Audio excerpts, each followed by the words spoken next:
Salut, c'est François, Rostory Histo Auto. Aujourd'hui, on se retrouve avec une belle histoire de F1 de Nico, le Mirage Braun GP. L'histoire d'une écurie de F1 sauvée des cendres in extremis avant le début de saison et qui finira championne du monde. Derrière chaque victoire en F1 ou ailleurs se cache une équipe. Et pour diriger une équipe, il faut un chef d'orchestre.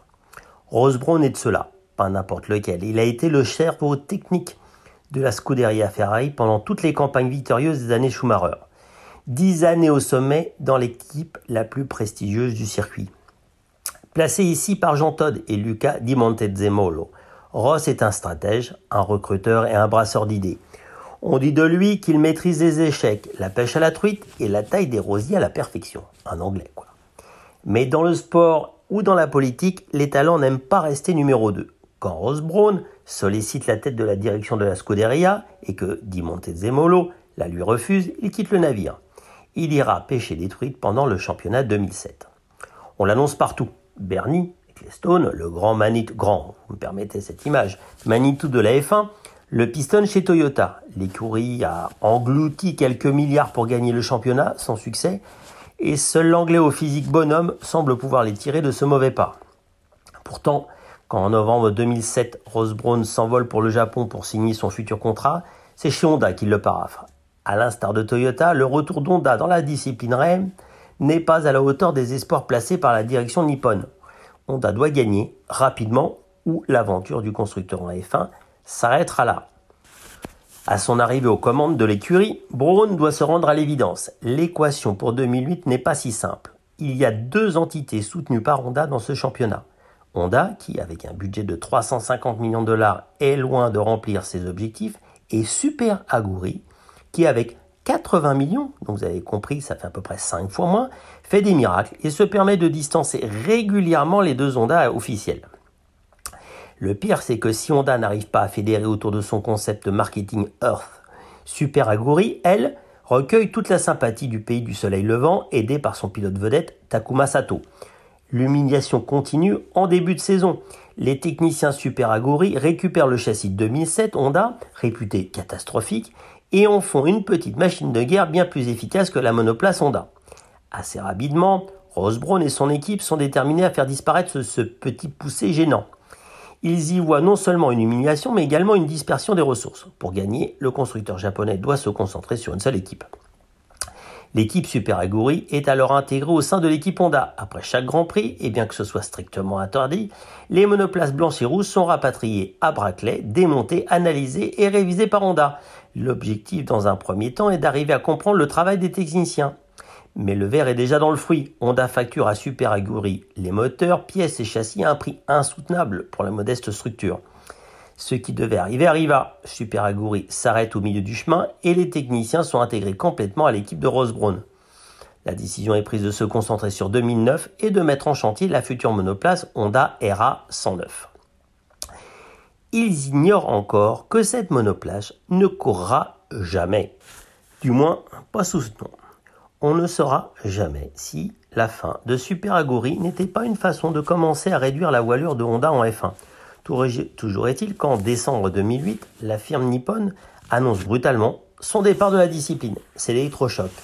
Honda se fait harakiri. La direction japonaise se donne 3 mois pour trouver un repreneur, à défaut de quoi l'équipe fermera. La crise des subprimes ayant fourni un prétexte parfait, Honda a préféré arrêter le massacre. Les arguments de Ross Brawn certifiant avoir une monoplace imbattable pour l'an prochain n'auront pas suffi. Tout l'hiver, les repreneurs fantômes se succèdent. Bernie Ecclestone, qui au début de l'hiver se démène pour trouver un repreneur, semble lâcher rapidement l'affaire. Richard Branson, sponsor de feu Honda, répond aux Japonais absents, et même l'attitude de Ross Brawn surprend les rares visiteurs. De toute évidence, du côté de Berkeley, on cache quelque chose et on joue la montre. Les plus inquiets semblent être les 2 pilotes, Barrichello et Button, qui passent l'hiver à côté du téléphone.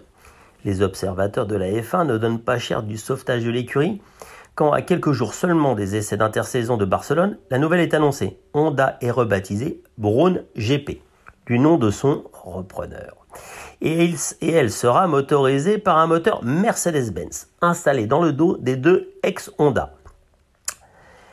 Ross Brawn se voit offrir l'écurie par Honda, qui fournit également un budget confortable pour l'année de plus de 100 millions de dollars, ainsi que les locaux et les compétences de Brackley, siège de l'écurie.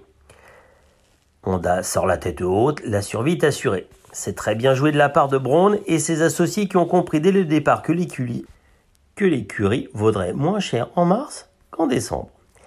La nouvelle est accueillie avec scepticisme dans le microcosme de la F1 et peu de gens parient sur la présence de la nouvelle entité aux ultimes essais d'intersaison. Et pourtant, c'est bien des camions blancs avec des touches de jaune fluo, nouvelle couleur de Brown GP, qui se gardent dans le paddock de Barcelone. Mais la vraie surprise sera ailleurs. Dès les premiers tours de piste, c'est la stupeur dans la voie des stands. Button et Barrichello sont très largement au-dessus du lot. 1 seconde minimum au tour, alors qu'il y a quelques jours, l'écurie était annoncée morte. On essaie de se rassurer en se disant qu'il tourne à vide, avec une monoplace non conforme, ceci afin d'attirer d'éventuels partenaires ou sponsors. Mais les plus observateurs savent qu'il n'en est rien, mais que cette monoplace possède un truc en plus. Un nouveau diffuseur d'air arrière qui permet de plaquer la monoplace au sol. Une sorte d'effet de sol interdit il y a bien longtemps, mais réalisé dans les limites du règlement et donc validé par la FIA. 4 heures avant de décoller pour l'Australie et son premier Grand Prix, un accord de sponsoring est signé avec Virgin. Richard Branson racontera qu'ils auront dû imprimer des stickers à la hâte. Le deal est très avantageux pour Branson, puisqu'il s'engage course par course pour quelques centaines de milliers de dollars, s'assurant ainsi une présence en F1 sans avoir à s'engager dans un rachat aléatoire. Lors des premiers essais du Grand Prix d'ouverture de la saison, il faut se rendre à l'évidence. Brawn est la plus efficace, équilibrée et rapide. Motorisée par un performant moteur Mercedes, celle qu'il faut désormais appeler Brawn GP001, s'adjuge avec Button au volant, la pole, puis la victoire au terme d'un week-end de rêve pour tous les employés. Pendant 3 jours, les 2 monoplaces auront trusté les 2 premières places de chaque séance d'essai. Button mènera de bout en bout et Barrichello complétera ce doublé, lui qui, quelques semaines auparavant, envisageait de raccrocher son casque. Brawn GP repart d'Australie avec 18 points, laissant McLaren deuxième à seulement 6 points. La messe était dite. Le reste de la saison apparaîtra pour les autres concurrents comme une éternelle fuite en avant, durant laquelle ils développeront des systèmes similaires de diffuseurs d'air, mais trop tard. L'histoire retiendra sûrement que David gagna contre Goliath, qu'une petite écurie, nouvelle arrivée, est arrivée à défier et à vaincre contre les écuries historiques du circuit.